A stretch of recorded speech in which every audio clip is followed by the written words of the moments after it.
نحمده ونستعينه ونستغفره ونؤمن به ونتوكل عليه ونعوذ بالله من شرور أنفسنا ومن سيئات أعمالنا من يهده الله فلا مضل له ومن يضلله فلا هادي له ونشهد أن لا إله إلا الله وحده لا شريك له ونشهد أن سيدنا ونبينا ومولانا محمدا عبده ورسوله أما بعد فأعوذ بالله من الشيطان الرجيم بسم الله الرحمن الرحيم قل إن كنتم تحبون الله فاتبعوني يحببكم الله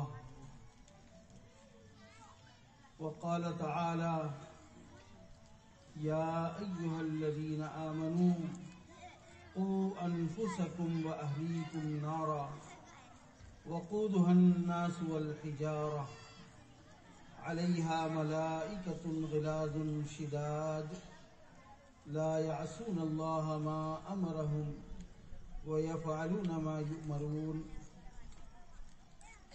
صدق الله العظيم.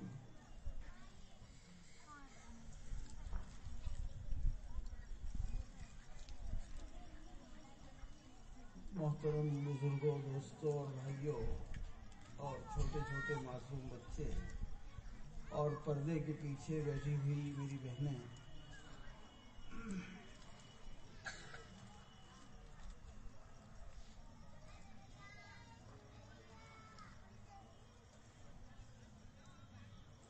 آج کی ہماری یہ مجلس بڑی قیمتی مجلس ہے۔ اللہ رب العزت نے ہم سب کو ایک خاص نسبت پر یہاں جمع فرمایا ہے۔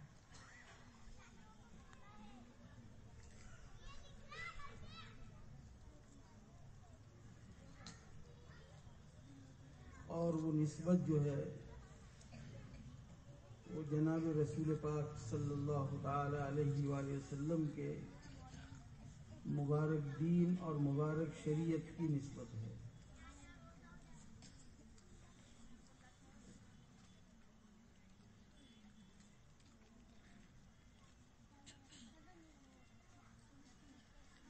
اصل میں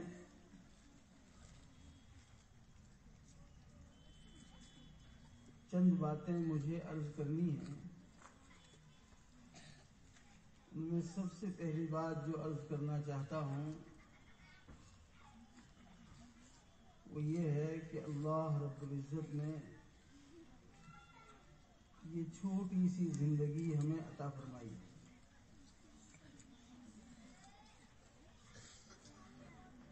اتنی چھوٹی زندگی ہے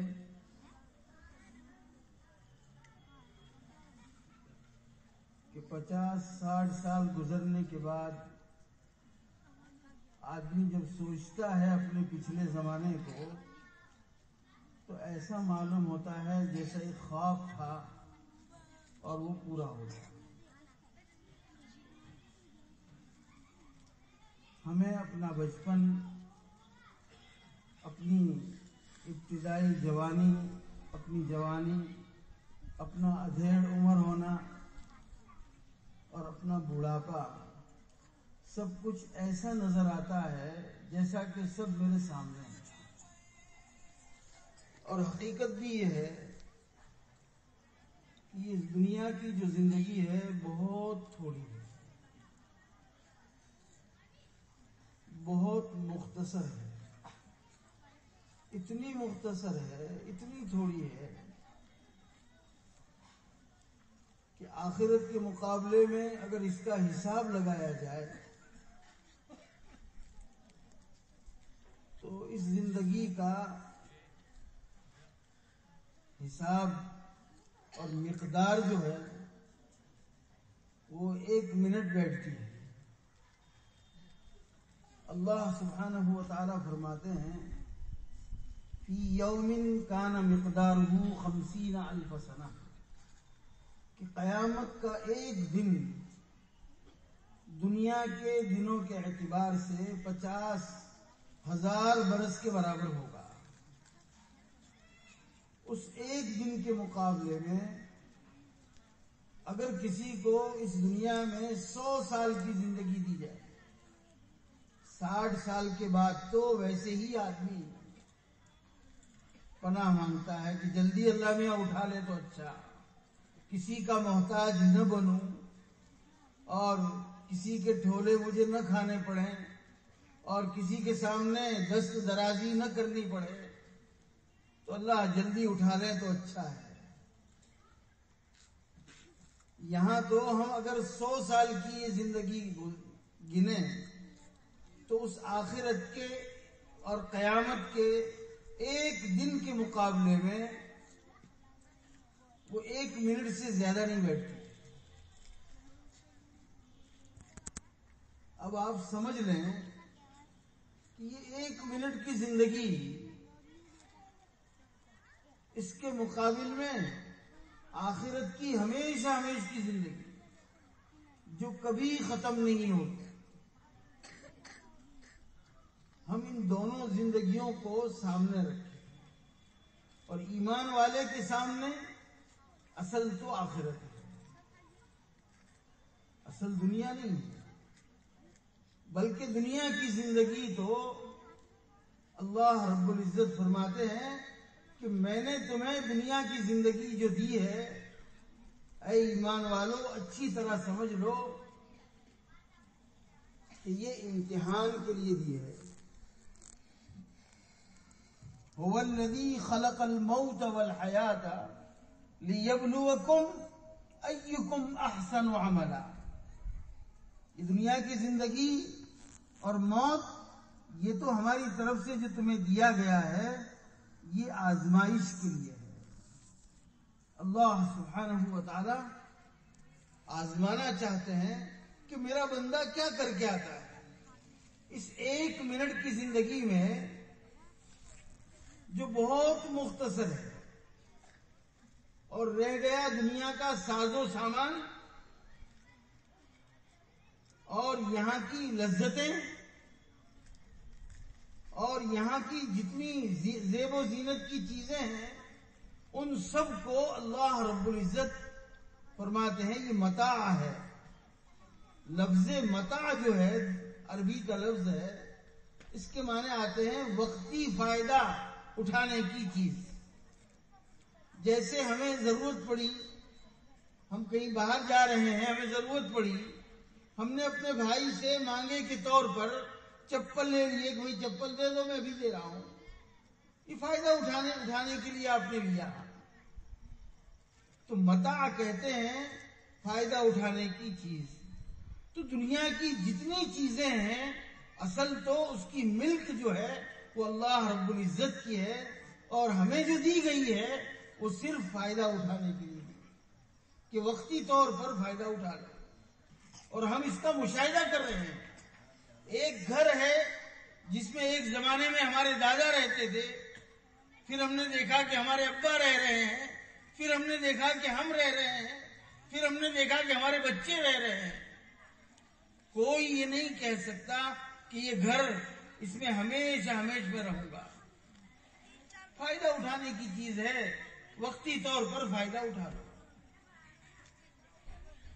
قرآن میں اللہ رب العزت نے ہم انسانوں کو اور خاص طور پر ایمان والوں کو اس بات پر متنبہ فرمایا کہ اے ایمان والو، اس دنیا کی زندگی کو یہ سمجھو کہ یہ ایک وقتی زندگی ہے، امتحان کے لیے دی گئی زندگی ہے، اور اللہ رب العزت نے آخرت کی تیاری کے لیے دی ہے۔ اصل تو آخرت ہے، اصل زندگی جو ہے وہ آخرت کی زندگی ہے، اور دنیا میں اللہ رب العزت نے جو ہم کو بھیجا ہے وہ آخرت کی تیاری کے لیے۔ اب اللہ رب العزت یہ دیکھنا چاہتے ہیں کہ میرا بندہ کیسے زندگی گزارتا ہے، اپنی منمانی کرتا ہے، اپنی خواہشات پر چلتا ہے اور اپنے رسم و رواج پورے کرتا ہے، یا میرے نبی حضرت محمد صلی اللہ تعالی علیہ وآلہ وسلم کا مبارک دین اور مبارک شریعت کو اختیار کرتا ہے، یہ اللہ رب العزت دیکھنا چاہتے ہیں۔ اب اگر اس مبارک زندگی کو، حقیقت میں یہ زندگی جو اللہ رب العزت نے عطا فرمائی ہے کتنی ہے کسی کو معلوم نہیں، یہ تو ریل کی طرح سے ہے، جیسے ریل چلتی رہتی ہے ایسے ہی زمانے اور زندگی کی ریل چل رہی ہے اور ہم سب اس پر سوار ہیں، جس کا اسٹیشن آئے گا وہ اتر جائے گا، کوئی رنوج اترے گا، کوئی مڑوج اترے گا، کوئی مہسانہ اترے گا۔ ریل کو تو قیامت تک جانا ہے، قیامت تک چلتی رہے گی اور لوگ اس پر سوار ہوتے رہیں گے، جس کا اسٹیشن آئے گا وہ اتر جائے گا۔ تو محترم بزرگوں اور دوستو، یہ بہت چھوٹی سی زندگی ہے، اس چھوٹی سی زندگی کو ہمیں کہاں لگانا چاہیے اور اس کی قیمت کو ہمیں سمجھنا ضروری ہے۔ جتنی قیمت ہمارے دلوں میں روپیے پیسے کی ہے، سونا چاندی کی ہے، جائیداد کی ہے اور اپنی خواہشات کی ہے اور اپنے رواجات کی ہے اور اپنی جوانی کے جذبات کی ہے، اتنی ہمارے دلوں میں عظمت اور قیمت اپنی زندگی کی نہیں ہے۔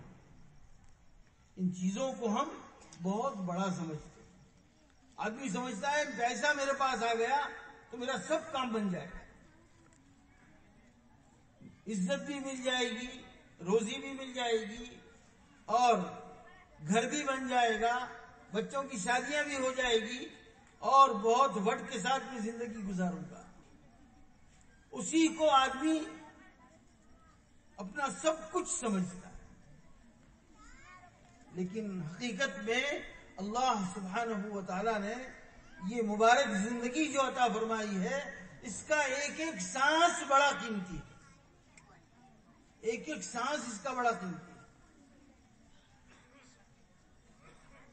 ایمان والا ایک سانس لیتا ہے باہر کی طرف اور ایک سانس اندر لے جاتا ہے، اس سانس کی قیمت سارا آسمان اور ساری زمین ادا نہیں کر سکتی، اس لیے کہ یہ زمین اور آسمان سب فانی ہے، وقتی ہے، ان کا ایک وقت تک رہنا ہے پھر ختم ہو جانا ہے۔ اصل زندگی جو ہے وہ تو آخرت کی زندگی ہے۔ تو آدمی کا وہ سانس جو گناہ میں گزر گیا، جو اللہ کی نافرمانی میں گزر گیا، اور وہ سانس جو لہو و لعب میں گزر گیا، کھیل تماشے میں گزر گیا، ہوہا کرنے میں گزر گیا اور یوں ہی ضائع کر دیا، یوں سمجھو کہ اپنی زندگی کی بہت بڑی متاع، بہت بڑا سرمایہ اس نے ضائع کر دیا۔ اس لیے کہ ایک سانس میں اگر کوئی اچھا عمل کر لیتا، اللہ کو یاد کر لیتا، بلکہ ایک مرتبہ سبحان اللہ کہہ لیتا، ایک مرتبہ درود پاک پڑھ لیتا، ایک مرتبہ کلمہ طیبہ پڑھ لیتا، اس کا اجر و ثواب جو اس کو ملنے والا ہے وہ ہمیشہ ہمیشہ رہے گا اور ہمیشہ ہمیشہ کی جنت میں اس کے لیے اللہ رب العزت نے اس کو طے فرما دیا ہے۔ حدیث شریف میں آتا ہے کہ بندہ جب ایک مرتبہ اللہ کا نام لیتا ہے تو ایک درخت جنت میں لگ جاتا ہے اور اللہ رب العزت اس درخت کو بڑھاتے رہتے ہیں۔ جب اس کو عطا فرمائیں گے تو وہ اتنا بڑا ہوگا، اتنا بڑا ہوگا کہ اس کے سائے میں تیز رفتار گھوڑا 100 سال تک دوڑے تب بھی اس کے سائے کو پورا نہیں کر سکتا۔ آپ انداز لگائیے ایک سانس میں جو عمل ہم نے کیا اس کی قیمت کتنی زیادہ ہے۔ اب ہم موازنہ کریں، دیکھیں کہ ہم اپنی زندگی کے کتنے سال، کتنے مہینے، کتنے دن، کتنے گھنٹے اور کتنے منٹ ہم نے ضائع کر دیے، گناہوں میں لگا دیے، اللہ کی نافرمانی میں لگا دیے، اپنی خواہشات کو پورا کرنے میں لگا دیے۔ حساب کریں ہم اس کا حساب کرنا ضروری ہے۔ حدیث شریف میں آتا ہے، جناب رسول پاک صلی اللہ تعالی علیہ وآلہ وسلم نے ارشاد فرمایا کہ جنت میں جانے کے بعد بھی جنتی کو کوئی قلق، کوئی افسوس نہیں ہوگا، اس لیے کہ جنت نام ہی ہے مزے اڑانے کا۔ اللہ رب العزت نے جنت جو بنائی ہے وہ مزے کے لیے بنائی ہے، آرام کے لیے بنائی ہے۔ وہاں تکلیف کا نام و نشان نہیں، وہاں راحت ہی راحت ہے، وہاں کوئی پریشانی نہیں، کوئی ٹینشن نہیں، نہ بیوی صاحبہ کو چولہا جلانے کی فکر، اور نہ میاں صاحب کو دکان کھولنے کی فکر، نہ جاب پر جانے کی فکر، کوئی کچھ نہیں کرنا ہے، ہر چیز خود بخود مہیا ہو جائے گی۔ اللہ سبحانہ و تعالیٰ پوچھیں گے، بتا میرے بندے تجھے کیا چاہیے؟ بلکہ حدیث پاک میں میرے آقا نے یہ فرمایا کہ اسے کہنے کی بھی ضرورت نہیں ہے، اس کے دل میں کوئی بات آئے گی، آتے ہی اللہ رب العزت اسے مہیا فرما دیں گے۔ اتنی زبردست جنت میں جانے کے بعد وہاں کوئی قلق، کوئی مصیبت، کوئی تکلیف، کوئی ٹینشن کچھ نہیں ہوگا، سوائے اس گھڑی کے، سوائے اس سانس کے جو سانس بغیر کسی اچھے عمل کے گزر گیا۔ اب ہم حساب لگائیں، ہماری زندگی کے کتنے بور، کتنے سانس اور کتنے اعمال ایسے ہیں کہ جو ہمیں آخرت میں کام دیں گے یا آخرت ہماری بگاڑیں گے۔ ہم تو چلتے، بیٹھتے، اٹھتے گالی ہی سے کام لیتے ہیں، غیبت ہی سے کام لیتے ہیں۔ اللہ سبحانہ و تعالیٰ فرماتے ہیں، اے میرے بندے، یہ ساری چیزیں میں نے تجھے جو عطا کی ہے یہ میرا بہت بڑا عطیہ ہے۔ آنکھ بہت بڑا عطیہ ہے، کان بہت بڑا عطیہ ہے، دل و دماغ بہت بڑا عطیہ ہے۔ تیرے دماغ کی ایک رگ اگر میں ڈھیلی کر دوں تو تو کسی کام کا بھی نہیں رہے گا۔ لاکھوں اور کروڑوں کی جائیداد تیرے پاس ہے، وہ سب دھری کے دھری رہ جائے گی، دوسرے لوگ اس سے فائدہ اٹھائیں گے۔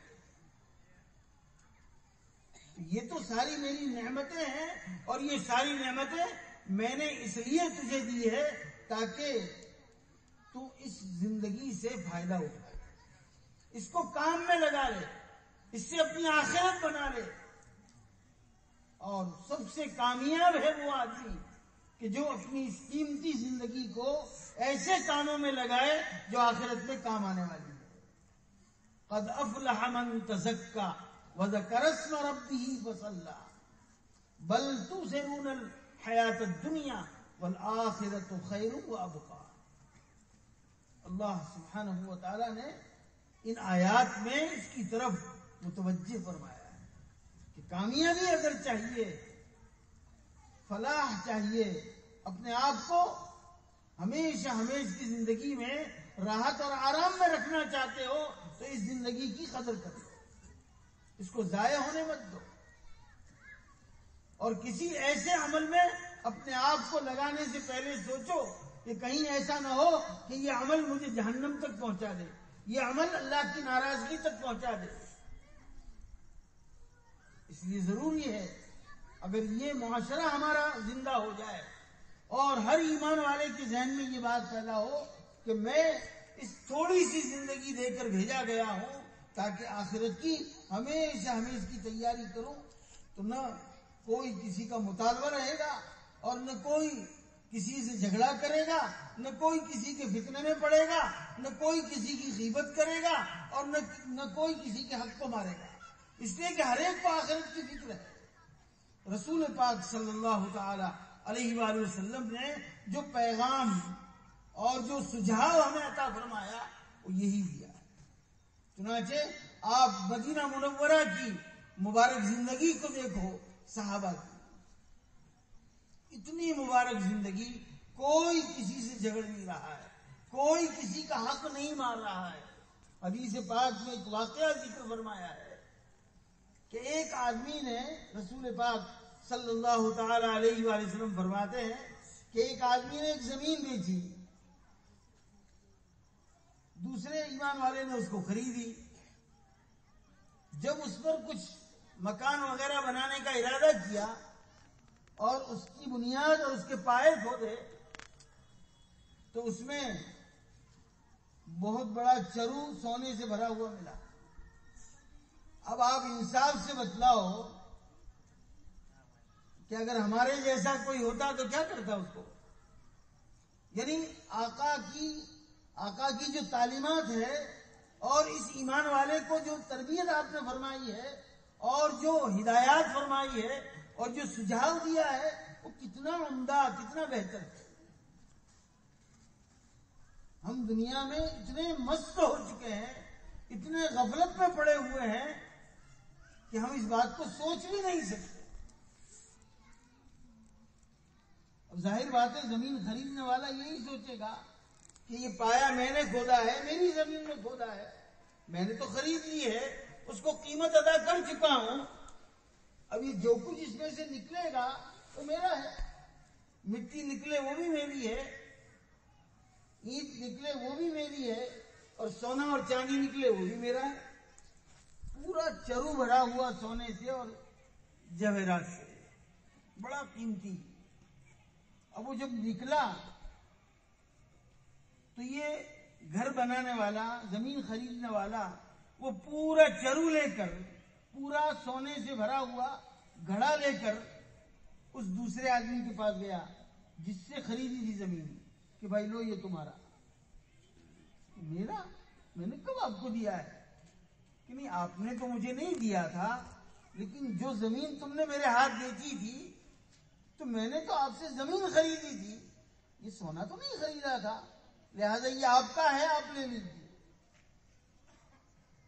یہ تو خریدنے والے کا، یعنی رسول پاک صلی اللہ تعالی علیہ وآلہ وسلم نے یہ واقعہ جو حدیث پاک میں بیان کیا گیا ہے وہ امت کو سبق دینے کے لیے کہ ایمان والا اس شان کا ہوتا ہے. ایمان والے کی شان اتنی بلند ہے، اتنی قیمتی چیز نکل رہی ہے، اپنی زمین میں سے نکل رہی ہے، لیکن وہ رکھنے کے لیے تیار نہیں ہے، اس ڈر سے کہ کہیں ایسا نہ ہو کہ یہ میرے لیے وبال بن جائے اور اللہ نے یہ پوچھ لے کہ تو نے تو زمین خریدی تھی، یہ سونے کا چرو کہاں خریدا تھا.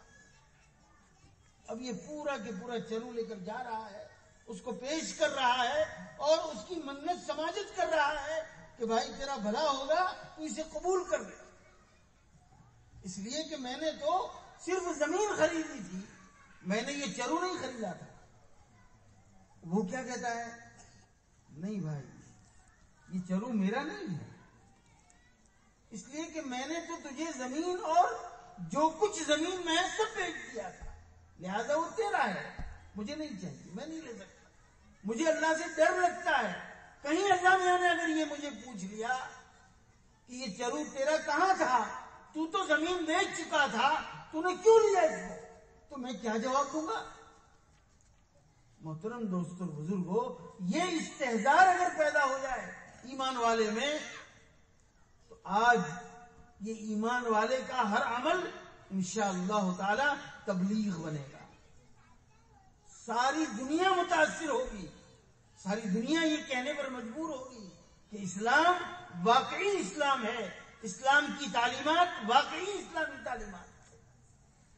ایک انگریز سے پوچھا گیا کہ بھائی اسلام کے بارے میں تم کیا کہتے ہو؟ بڑا سمجھدار، بڑا عمدہ عقل رکھنے والا، جب اس سے پوچھا گیا کہ اسلام کے بارے میں تمہاری کیا رائے ہے تو اس انگریز نے کہا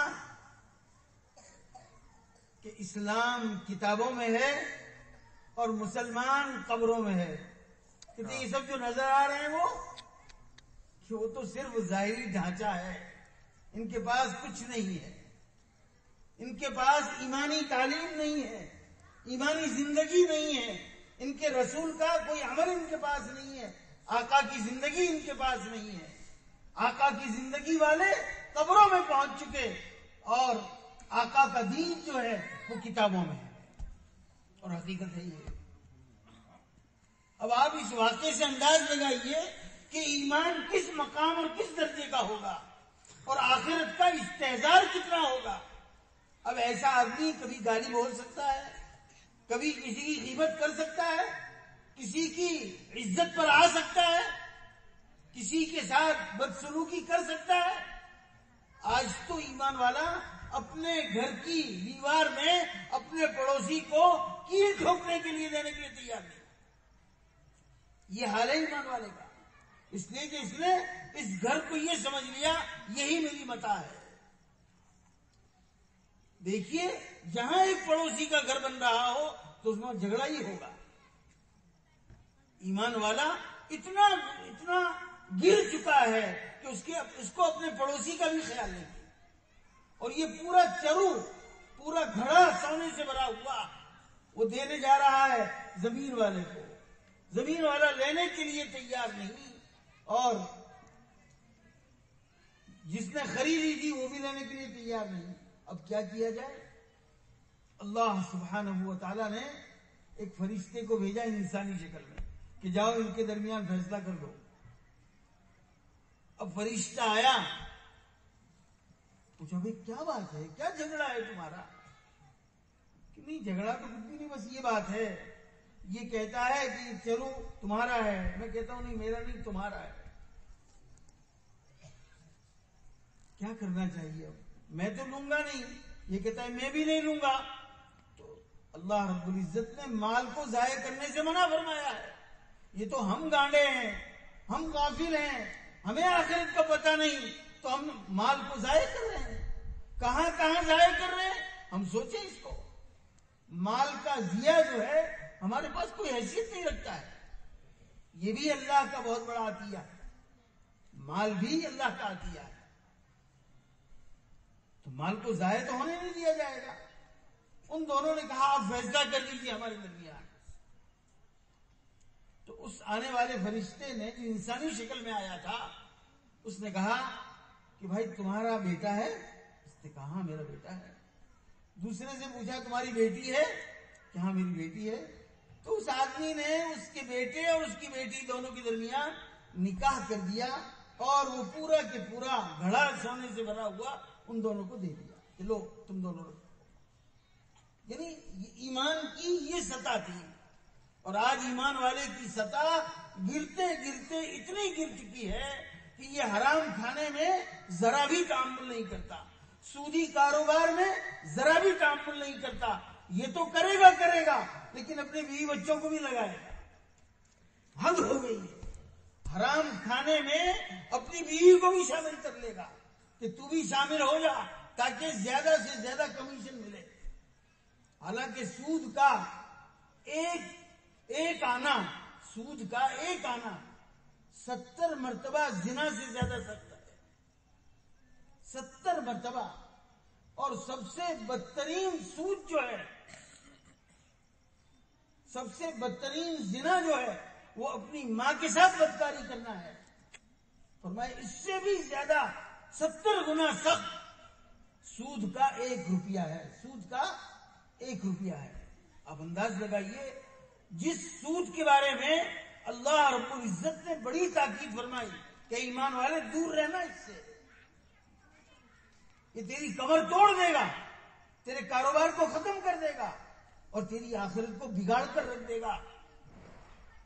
چوکنا رہنا، اور یاد رکھنا اگر سودی کاروبار تو نے کیا ہے، سودی لین دین تو نے کیا ہے، تو اللہ اور اس کے رسول کے ساتھ جنگ کر رہا ہے۔ آج ہماری پوزیشن اتنی گندی ہو گئی اور ہم اتنی نچلی سطح پر آ گئے کہ اپنی عورتوں تک کو ہم نے اس سودی کاروبار میں شامل کر دیا۔ جاؤ کمیشن وصول کرو گھروں گھروں پر جا کر، یہ ہمارا معاملہ ہے۔ یہ سود ہم کو ختم کر دے گا۔ اللہ تعالیٰ فرماتے ہیں یمحق اللہ الربا ویربی الصدقات، اللہ تعالیٰ سود کو مٹاتا ہے، کوئی بھی کرے سود مٹانے والا ہے۔ جس نے سودی کاروبار کیا سمجھ لو کہ وہ مٹنے والا ہے، چاہے وہ لینے والا ہو چاہے دینے والا ہو۔ جتنا سود کا لینا حرام ہے اتنا ہی سود کا دینا بھی حرام ہے۔ حدیث پاک میں آتا ہے، جناب رسول پاک صلی اللہ تعالی علیہ وآلہ وسلم فرماتے ہیں کہ سود میں صرف سود کا کھانے والا ہی مجرم ہے، ایسا نہیں ہے۔ سود کا کھانے والا اور سود کا دینے والا، سود کا لینے والا، سود کا دینے والا، اور سود کے بارے میں گواہی دینے والا، اس کو لکھنے والا، کاتب بھی اس میں شامل ہے، شاہد بھی اس میں شامل ہے، شہادت دینے والا، ساکشی بننے والا۔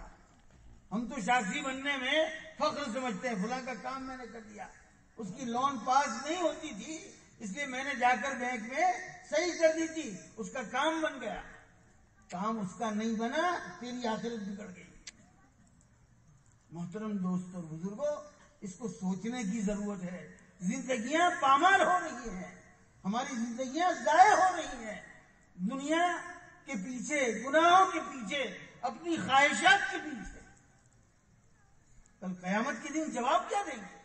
ایک منٹ کی راحت کے لیے، ایک منٹ کی راحت کے لیے ہمیشہ ہمیشہ کی زندگی کو تباہ کرنا، یہ کوئی عقل مندی کی بات ہے؟ ہرگز عقل مندی کی بات ہے۔ اپنے آپ کو پامال کرنے کی بات ہے، اپنے آپ کو ضائع کرنے کی بات ہے۔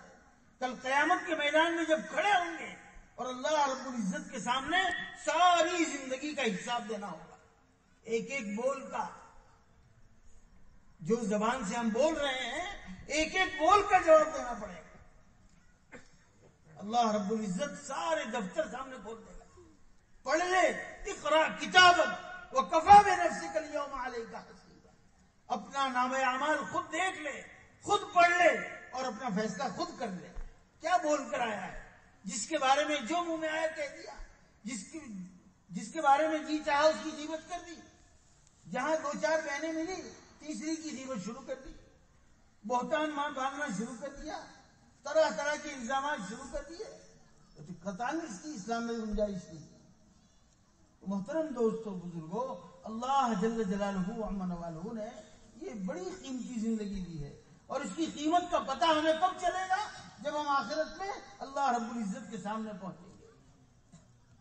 جنتی کو جنت میں جانے کے بعد کوئی افسوس نہیں ہوگا سوائے اس گھڑی کے، سوائے اس وقت کے جو بغیر کسی اچھے عمل کے، بغیر اللہ کے ذکر کے اور بغیر کسی عبادت کے گزر گیا ہوگا۔ آدمی اس پر روئے گا، کاش کہ میں نے یہ وقت ضائع نہ کیا ہوتا۔ ایمان والے کا ایک ایک لمحہ، ایک ایک گھڑی، ایک ایک سانس بڑا قیمتی ہے۔ اس لیے ہم اپنی اس قیمتی زندگی کی قدر کریں۔ اور محترم دوستوں اور بزرگوں، یہ مال جو اللہ نے دیا ہے یہ بھی اس کا عطیہ ہے، اتنا بڑا عطیہ ہے۔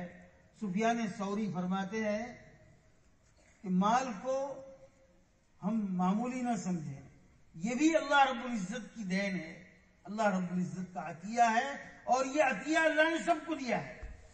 یہ الگ بات ہے کسی کو زیادہ دیا، کسی کو کم دیا، لیکن سب کے پاس مال ہے، اور یہ مال اللہ کی بہت بڑی نعمت ہے۔ ایک زمانہ وہ آئے گا کہ اگر مال آدمی کے پاس نہیں ہوگا تو اس کا ایمان بچانا مشکل ہوگا، یہ مال اس کے لیے ڈھال ہوگا، ڈھال ہے۔ تو محترم دوستوں اور بزرگوں، یہ مال جو ہے وہ بھی اللہ کا عطیہ ہے، زندگی بھی اللہ کی دی ہوئی بہت بڑی نعمت ہے۔ ان دونوں نعمتوں کو ہم صحیح استعمال کریں، ہم اپنے معاشرے کو صحیح بنانے کی کوشش کریں، ہم اپنے گھریلو زندگی کو بہتر سے بہتر بنائیں، اپنے بچوں کی بہترین تربیت کریں۔ یہ بچے، ہم اس کو معمولی سمجھتے ہیں، بچے ہیں، ارے یہ بچے نہیں ہیں، یہ کل اٹھ کر یہ ہمارا مستقبل ہے، یہ ہمارا مستقبل ہے، یہ ہماری نسلیں ہمارا مستقبل ہے۔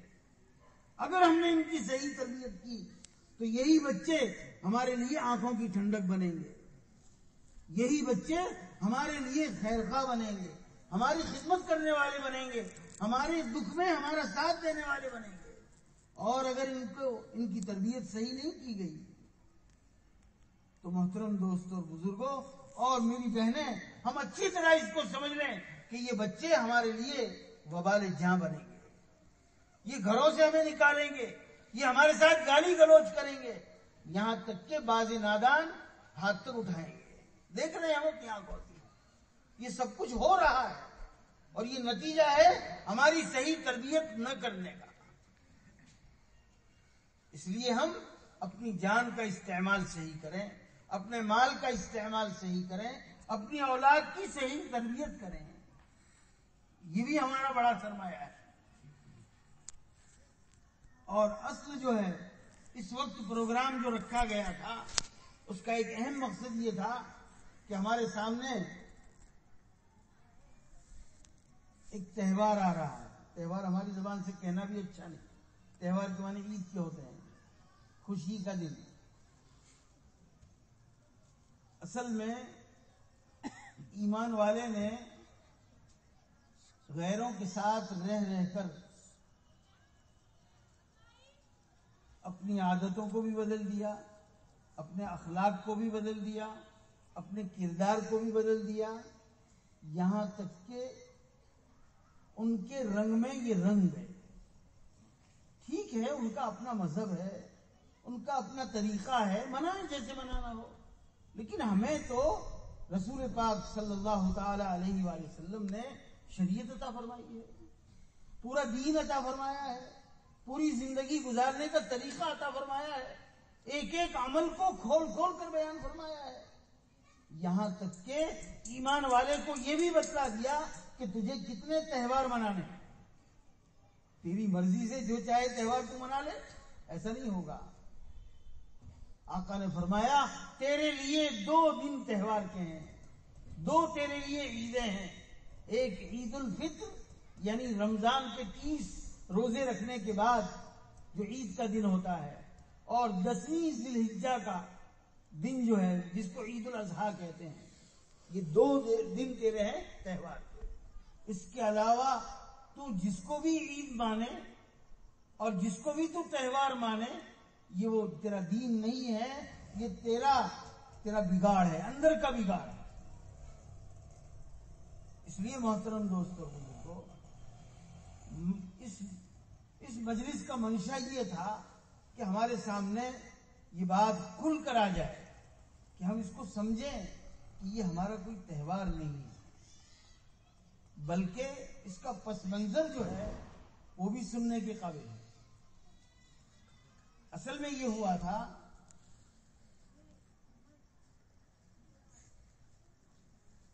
1754 میں،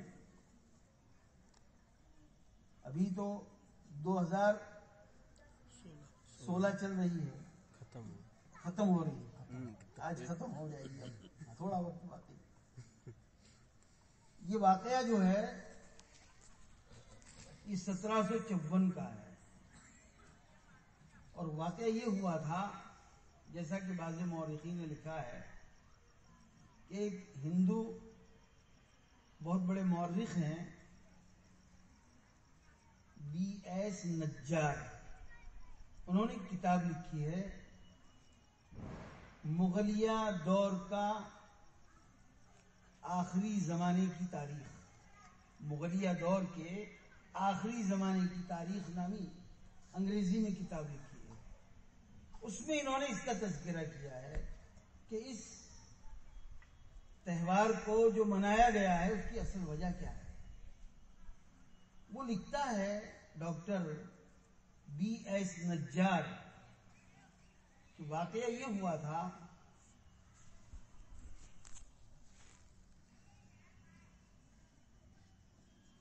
کہ ایک حقیقت رائے نامی شخص، اس کا نام کیا تھا؟ حقیقت رائے، اور اس کا تعلق ہندو مذہب سے تھا، کھتری مذہب سے تھا، اور اس کا نکاح جو ہوا تھا، شادی جو ہوئی تھی، وہ ایک سکھ عورت سے ہوئی تھی، 15 سال کی اس کی عمر تھی۔ اس نے داخلہ مسلمانوں کی اسکول میں لیا۔ اب مسلمانوں کی اسکول میں جب داخلہ لیا تو کسی ٹیچر نے کسی موقع پر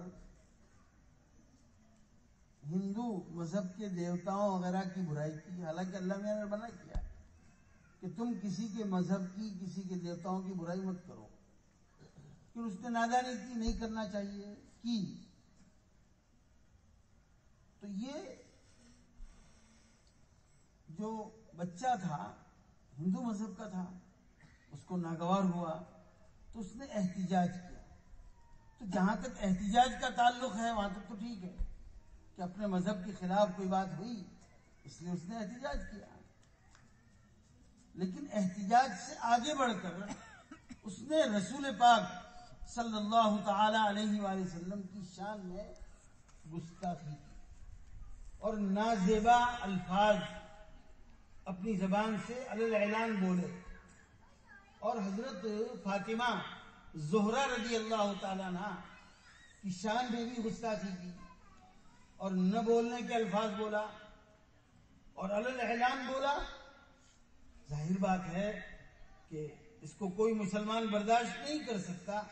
فوراً اس کو گرفتار کر لیا گیا اور لاہور جیل میں اسے پوچھ دیا گیا، اور وہاں کے عدالت میں اس کا مقدمہ چلا.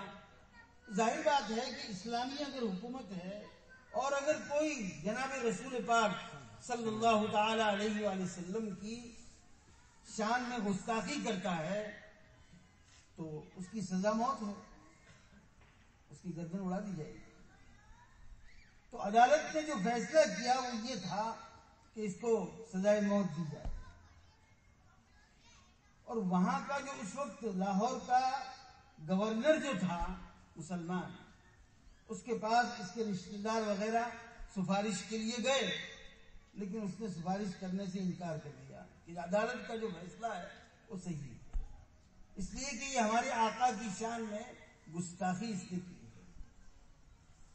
اس بنا پر اس کو قتل کیا جائے گا. چنانچہ اس کو قتل کیا گیا اور سزا دی گئی قتل کی. اس پر چونکہ اس کے گھر میں جو عورت تھی، لڑکی تھی، وہ سکھ مذہب کی تھی.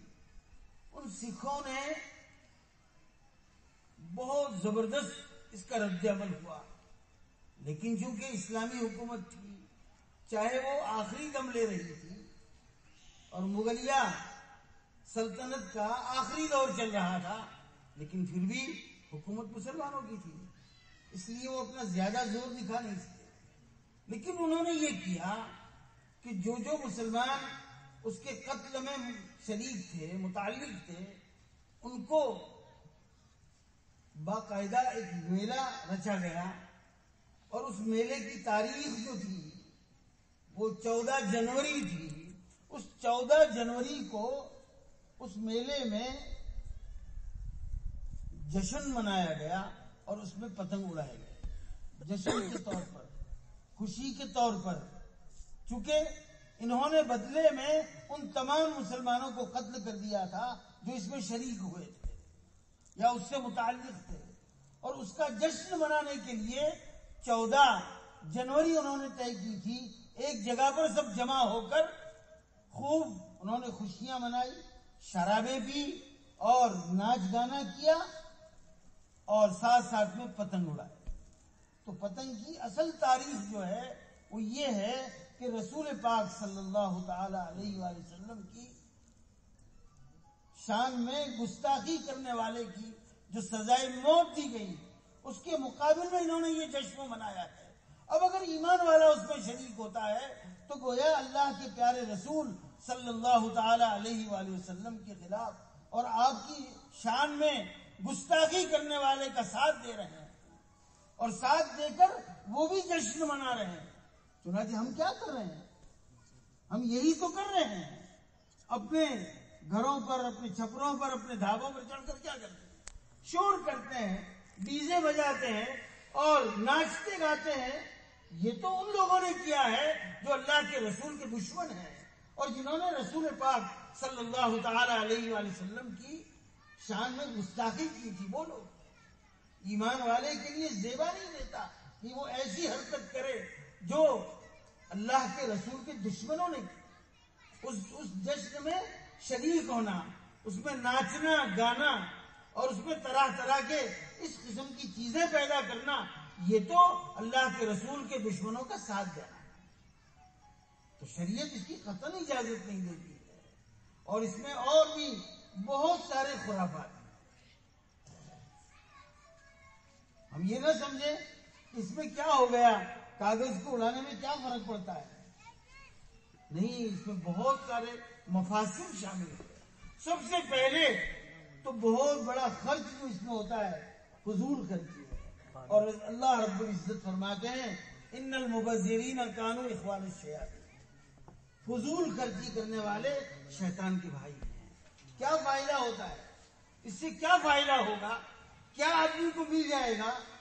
ظاہر بات ہے کوئی فائدہ نہیں، اور بغیر فائدے کے کوئی کام کرنا یہ ایمان والے کی شان کے خلاف ہے۔ تو اس میں مال کی اضاعت ہے، مال کو ضائع کرنا ہے، اس میں دوسروں کو اذیت پہنچانا ہے۔ یہ ہم شور شار جو کرتے ہیں، ظاہر بات ہے کہ کسی کا پتنگ ہم نے کاٹ دیا، اس کو اذیت پہنچائی، اس کو نقصان پہنچایا، تو کسی کو، چاہے وہ غیری کیوں نہیں ہے، کسی کو نقصان پہنچانا ایمان والے کی شان نہیں ہے۔ ایسے ہی اس میں پتنگ لوٹے جاتے ہیں، شریعت مطہرہ نے کسی اس طریقے کی چیز کو لوٹنا اس کو حرام قرار دیا ہے۔ یعنی جتنے اس کے متعلق مفاسد ہیں اس کو ہم اچھی طرح جانتے ہیں۔ اس میں وقت کی اضاعت ہے، اس میں نمازیں قضا ہو جاتی ہیں، نمازیں فوت ہو جاتی ہیں، اللہ کے ذکر سے آدمی غافل ہو جاتا ہے، اللہ کی یاد سے بالکل غافل ہو جاتا ہے، نمازوں سے بے پرواہ ہو جاتا ہے، عجیب کیفیت ہوتی ہے۔ ان ساری گندی چیزوں سے ایمان والے کے لیے بچنا فرض ہے۔ اگر نہیں بچے گا تو محترم دوستوں اور بزرگوں، اس کا بڑا نقصان ایمان والے کو بھگتنا پڑے گا۔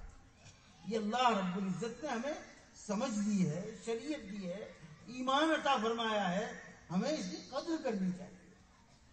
ایسا نہ ہو کہ ہم اللہ رب العزت کے اس بہت بڑی نافرمانی میں شریک ہو جائیں اور بہت سارے گناہ کرنے والے بنے۔ ایک پتنگ اڑانا کتنے گناہوں کو لیے ہوئے ہے، مال کو ضائع کرنا، مال میں اسراف کرنا، دوسروں کو تکلیف پہنچانا، شور شار کرنا اور گانا بجانا، یہ سب کی سب گناہ کی چیزیں ہیں۔ اور نمازوں کو ضائع کرنا، نمازوں کو قضا کرنا، غفلت پیدا کرنا، یہ ساری کی ساری چیزیں دین اور اسلام کے خلاف ہیں۔ شریعت مطہرہ اس کو قطعاً پسند نہیں کرتی۔ اس لیے محترم دوستوں اور بزرگوں، ہم اس کا خود اہتمام کریں۔ باپ خود پھرکی لے کے کھڑا ہوگا تو چھوٹا بیٹا کیا کرے گا؟ یہی کرے گا۔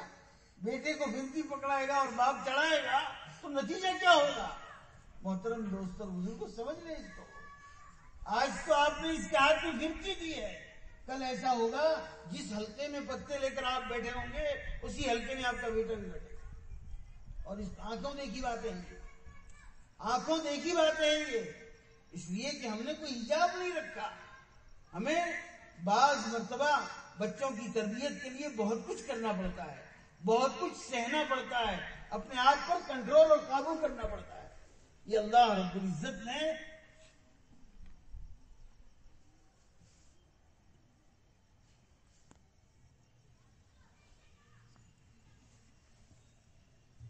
زندگی کا جو موقع عطا فرمایا ہے یہ بڑا قیمتی ہے، یہ ضائع کرنے کے لیے نہیں ہے، یہ ختم کرنے کے لیے نہیں ہے، گناہ کرنے کے لیے نہیں ہے، اللہ کی نافرمانی کرنے کے لیے نہیں ہے، بلکہ آخرت بنانے کے لیے۔ ایمان والے کی شان یہ ہے، ہر عمل کرنے سے پہلے یہ دیکھے، یہ سوچے کہ اس عمل کا نتیجہ کیا ہوگا، اس پر مجھے آخرت میں کیا ملے گا، اللہ مجھے کیا دیں گے، اس پر پکڑ ہوگی، گناہ ہوگا، سزا دیں گے، عذاب دیں گے یا ثواب ملے گا، نیکی دیں گے، اس پر اجر عطا فرمائیں گے، جنت کی نعمتیں عطا فرمائیں گے، کیا دیں گے؟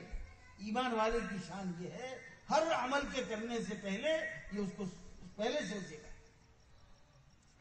اس لیے محترم دوستوں اور بزرگوں، ہم خود اس پر کنٹرول کریں اور ہم اپنے بال بچوں کو سمجھائیں اور ذہن بنائیں کہ یہ ہمارا پیسہ بڑا قیمتی ہے، محنت سے کمایا ہوا ہے، حلال اور پاکیزہ طریقے سے کمایا ہوا ہے، یہ ضائع کرنے کے لیے نہیں ہے۔ بدترین ہے وہ مسلمان جو حلال طریقے سے کمائے اور حرام طریقوں میں ضائع کرے۔ ایک آدمی حرام طریقے سے کماتا ہے اور وہ حرام جگہ ڈالتا ہے، اس پر بھی افسوس تو ہے، لیکن اس سے زیادہ افسوس اس پر ہے کہ جو بڑی محنتوں سے کماتا ہے، رات دن ایک کر دیتا ہے اور گاڑے پسینے کی اس کی کمائی ہے، حلال اور پاکیزہ کمائی ہے، اور وہ اس طریقے سے اس کو ضائع کرتا ہے، اللہ کے حکموں کے خلاف لگاتا ہے، اللہ کی مرضی کے خلاف لگاتا ہے۔ محترم دوستوں اور بزرگوں، یہ بہت افسوس کے قابل ہے، اس لیے ہم اس کا خیال کریں۔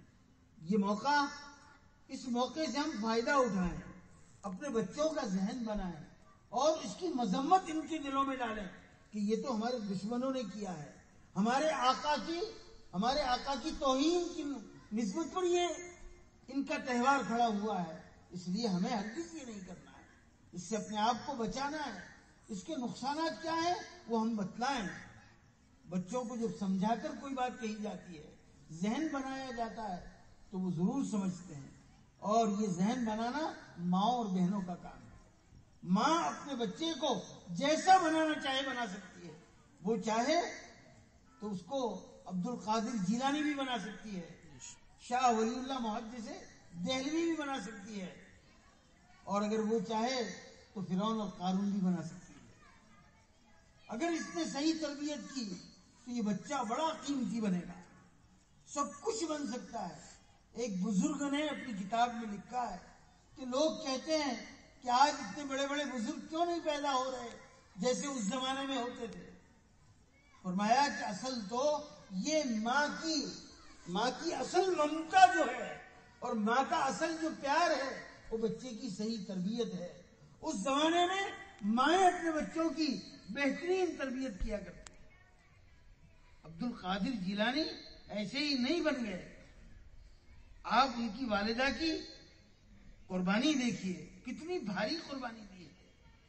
کبھی جب آپ دنیا میں نہیں تشریف لائے تھے، ابھی ماں کے پیٹ میں ہے، امید سے ہے ان کی ماں، فرماتی ہے کہ مجھے یقین ہے، صرف شک نہیں، یقین ہے کہ میں نے کبھی حرام تو بہت دور کی بات ہے، مشتبہ شبہ والا لقمہ نہیں کھایا، کبھی اس زبان سے بری بات نہیں بولی، کہیں ایسا نہ ہو کہ اس کا اثر میرے بچے پر پڑے، کبھی میں نے کوئی غلط بات نہیں سنی، میں نے اپنی آنکھوں سے کسی نامحرم کو نہیں دیکھا۔ کون کہہ رہا ہے؟ یہ عبد القادر جیلانی رحمت اللہ علیہ کی شیخ المشائخ، سارے اس زمانے کے اولیاء اللہ کے سردار، ان کی ماں کہہ رہی ہے کہ عبد القادر ایسے ہی نہیں بن گیا، اس پر ماں کی محنت لگی ہے، ماں کی قربانی لگی ہے، ماں کا تقویٰ لگا ہے اور ماں کی پرہیزگاری لگی ہے، تب جا کر وہ عبد القادر بنا ہے۔ ساری دنیا مان لگی ہے، 1000 سال سے زیادہ گزر گئے، تب بھی ہر کونے کونے کا ایمان والا شیخ المشائخ کو یاد کر کے ان کے لیے کیا کیا کرتا ہے، اپنی جان دینے کے لیے تیار ہے۔ ایسے ہی نہیں ہے، یہ ماں کی قربانی ہے، ماں نے ان کو یہاں تک پہنچایا۔ اگر واقعی ہماری مائیں اور بہنیں اپنے بچوں کی صحیح تربیت کریں، اپنے اوقات کو صحیح گزاریں، گناہوں سے اپنے آپ کو بچائیں، اپنی آنکھوں کی حفاظت کرے، اپنے کانوں کی حفاظت کرے، اپنی غذا کی حفاظت کرے، حرام مال سے اپنے آپ کو بچائے، انشاءاللہ تعالی ان کی اولاد میں اللہ رب العزت آج بھی اولیاء اللہ پیدا فرمائیں گے، فقہا پیدا فرمائیں گے، علماء حقانی اور علماء ربانی پیدا فرمائیں گے، ایسے ایسے لوگ پیدا ہوں گے کہ ساری امت ان سے فائدہ اٹھائے گی۔ اس لیے محترم دوستوں بزرگوں، یہ چند باتیں عرض کرنا تھی، میں نے آپ کے سامنے پیش کی، اس لیے ہم اس کا خیال رکھیں، انشاءاللہ تعالی دنیا میں بھی بڑا فائدہ ہوگا اور آخرت کی ہمیشہ ہمیشہ کی زندگی بھی ہماری بن جائے گی۔ اللہ تعالی ہماری دنیا اور آخرت کو بنا دے اور ہمارے اس جمع ہونے کو قبول فرمائے اور مثمر بنائے اور زیادہ سے زیادہ اچھے نتائج والا بنائے، اور ہم سب اس کی فکر کریں مل کر انشاءاللہ تعالی۔ اتنا بڑا مجمع مردوں کا، اتنا بڑا مجمع ہماری ماؤں بہنوں کا، اگر یہ طے کر لے کہ ہمارے محلے میں ہمارا کوئی بچہ، کوئی جوان، کوئی مرد اور کوئی ہماری بہن اس کام کو، اس گندے کام کو نہیں کرے گی انشاءاللہ تعالی، بالکل کوئی اس کے لیے تیار نہیں ہوگا۔ جب گندے اور برے کام کی مخالفت کی جاتی ہے اور عملی مخالفت، کسی کو روکنے کی ضرورت نہیں ہے، ہم خود رک جائیں تو ایک کرنے والا شرمائے گا، یا کوئی نہیں کرتا میں کیا کروں اکیلا، وہ خود اتر جائے گا، اپنا دھابا چھوڑ دے گا وہ۔ اس لیے محترم دوستوں بزرگوں، ہم اس کی فکر کریں۔ اللہ تعالی ہمیں عمل کی توفیق عطا فرمائے اور ہمارے یہاں اتنی دیر بیٹھنے کو قبول فرمائے اور ہمارے اس جمع ہونے کو بھی قبول فرمائے اور ہم سب کی ہدایت کا ذریعہ فرمائے۔ وآخر دعوانا الحمدللہ۔ مختصر کریں اختیار ہے۔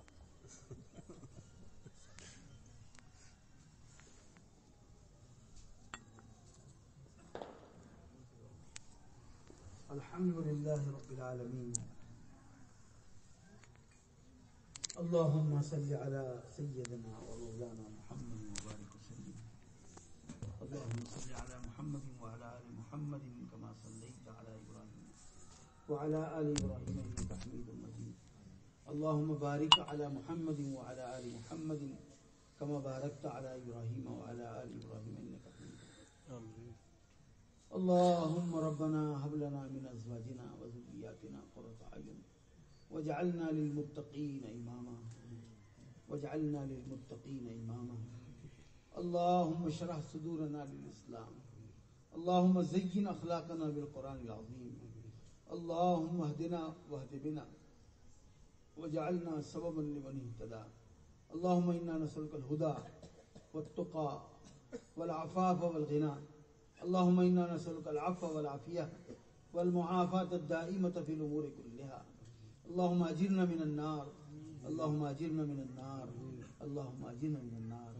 اللهم أحسن عاقبتنا في الأمور كلها، اللهم أحسن عاقبتنا في الأمور كلها، اللهم أحسن عاقبتنا في الأمور كلها۔ اللهم اشرح صدورنا للإسلام، اللهم لا سهل إلا ما جعلته سهلا وأنت تجعل الحزن سهلا إذا شئت۔ لا إله إلا الله الحليم الكريم، سبحان الله رب العرش العظيم، الحمد لله رب العالمين۔ نسألك موجبات رحمتك وعزائم مغفرتك والغنيمة من كل بر والسلامة من كل إثم، لا تدع لنا ذنبا إلا غفرته ولا هما إلا فرجته ولا دينا إلا قضيته ولا مريضا إلا شفيته وعافيته ولا حاجة من حوائج الدنيا والآخرة إلا قضيتها ويسرتها يا أرحم الراحمين يا أكرم الأكرمين۔ إليك ربي فحببنا وفي أنفسنا لك ربي فدللنا وفي أعين الناس فعظمنا ومن سيء الأخلاق فجنبنا وعلى صالح الأعمال والأخلاق فقومنا وعلى الصراط المستقيم فثبتنا۔ اللهم انصرنا ولا تنصر علينا، اللهم زدنا ولا تنقصنا، اللهم أعزنا ولا تهنا، اللهم لا تسلط علينا بذنوبنا من لا يرحمنا، اللهم وفقنا لما تحب وترضى من القول والعمل وجنبنا من الفواحش ما ظہر منها وما بطن۔ اے اللہ ہمارے گناہوں کو معاف فرما، خطاؤں سے درگزر فرما، عفو اور عافیت کا معاملہ فرما، یسر اور سہولت کا معاملہ فرما، آسانی کا معاملہ فرما، غیبی تائید شامل حال فرما، تمام شرور فتن سے پوری پوری حفاظت فرما۔ اے اللہ اس بستی پر، اس محلے پر، اے اللہ اس شہر پر اپنی خصوصی رحمتیں اور برکتیں نازل فرما۔ اے اللہ تمام شرور فتن سے محفوظ فرما، بلاؤں کو دور فرما۔ اے اللہ اپنی خصوصی برکات اور رحمت اے اللہ اس بستی پر، اے اللہ اس شہر پر نازل فرما۔ اے اللہ اس کے ایک ایک بسنے والے کو ہدایت کی دولت سے مالا مال فرما، عافیت کی دولت سے مالا مال فرما، ایمان کی دولت سے مالا مال فرما، ایمانی اعمال سے مالا مال فرما، تمام شرور فتن سے پوری پوری حفاظت فرما، تمام شیاطین انس اور شیاطین جن کے شرور سے پوری پوری حفاظت فرما۔ اے اللہ اس پورے مجمع کی مغفرت فرما، اے اللہ ان کے آنے کو قبول فرما، ہم سب کو ہدایت کی دولت سے مالا مال فرما۔ اے اللہ اس میں جو ضرورت مند ہیں ان کی ضرورتوں کو پورا فرما، جو بے اولاد ہیں انہیں نیک اور صالح اولاد عطا فرما، جو بے نکاح ہیں انہیں نیک اور صالح جوڑا عطا فرما، جو بیمار ہیں انہیں اے اللہ شفائے کاملہ عاجلہ مستمرہ عطا فرما۔ اے اللہ پوری پوری دستگیری فرما، قدم قدم پر نصرت فرما، مدد فرما، رہنمائی فرما۔ اے اللہ اس سرزمین پر بسنے والوں کو قبول فرما۔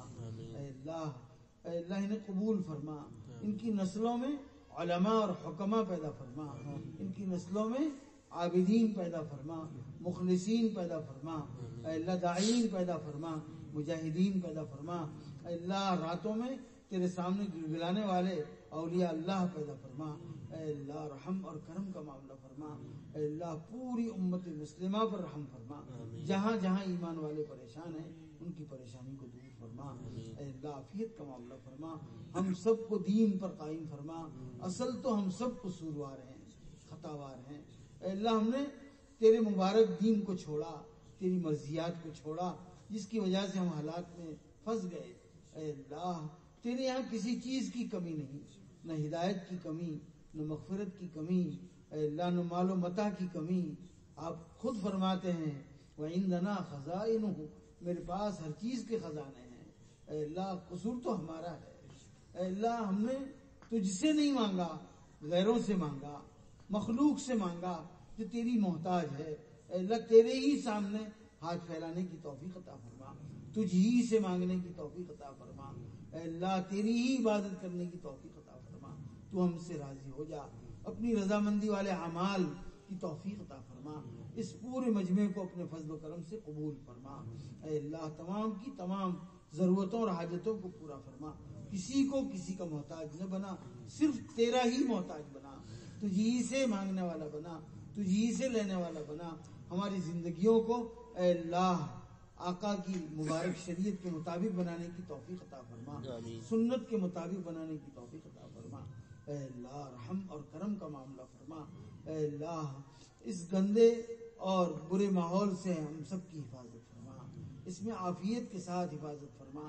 اے اللہ اس گندگی میں جو ہم اور ہمارے بچے اے اللہ ہم پھنس رہے ہیں اس سے ہم سب کی حفاظت فرما، اس کی نفرت دل میں پیدا فرما۔ اے اللہ اس کی نفرت دل میں پیدا فرما، اے اللہ اس کی نفرت دل میں پیدا فرما۔ اے اللہ تو ہم سب کو معاف فرما دے، تمام خطاؤں کو معاف فرما دے۔ گناہ کرتے کرتے اے اللہ ہم گناہوں کے عادی بن چکے ہیں۔ اے اللہ ہمارا رواں اے اللہ گناہوں میں گندا ہو چکا ہے۔ اے اللہ لیکن تو بڑا معاف کرنے والا ہے۔ اے اللہ تو خود کہتا ہے کہ مجھ سے مانگو میں دوں گا، میرے سامنے توبہ کرو میں توبہ قبول کروں گا۔ ہم تیرے سامنے سچے پکے دل سے دعا کرتے ہیں، سچی پکی توبہ کرتے ہیں۔ اے اللہ تو ہمیں معاف فرما دے، ہمارے مردوں کو معاف فرما دے، عورتوں کو معاف فرما دے، جوانوں کو معاف فرما دے، بوڑھوں کو معاف فرما دے، ہمارے بچوں کو قبول فرما لے، اپنی بارگاہ میں قبول فرما لے، اپنے دین کی محنت اور خدمت کے لیے قبول فرما لے، اپنے علم سے ہم سب کو آراستہ فرما۔ اے اللہ رحم اور کرم کا معاملہ فرما۔ اے اللہ یہ پورا مجمع بڑی قربانی کے ساتھ آیا، ٹھنڈی برداشت کر رہا ہے، صرف تیرے دین کی بات سننے کے لیے، تیرے دین کی نسبت پر آیا ہے۔ ان کی تمام آرزوؤں کو، ان کی تمام ضرورتوں کو اپنے فضل سے پورا فرما۔ رسول پاک صلی اللہ تعالی علیہ وآلہ وسلم کے صدقے اور طفیل میں ہماری دعاؤں کو قبول فرما۔ ربنا تقبل منا انک انت السمیع العلیم وتب علینا انک انت التواب الرحیم۔